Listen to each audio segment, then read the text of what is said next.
Had some pieces of elk antler. I think here's a crown, big old piece. Thought I'd cut me out some scales. Here's a couple of scales I cut out. I thought they was a pretty neat shape. So I thought, well, I'll see if I can make me a knife to fit that. So cut me out a knife here. It should fit when you get done.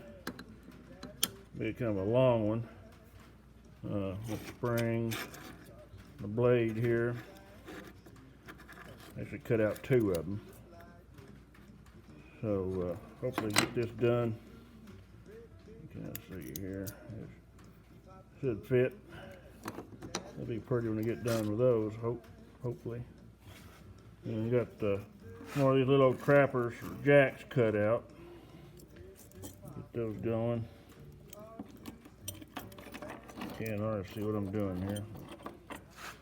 There, let's go like that. Hadn't decided what I'm gonna do on handles on those yet. I need to get those going. That's 3 of those right there cut out. So I'm kind of tickled to see what this is gonna look like. It should, I think it'll be pretty handles.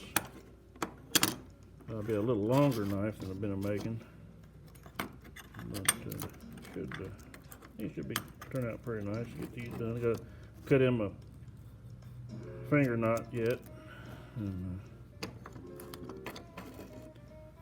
finish working on them. So here's one of these others I've been working on. All right, gotta get to work.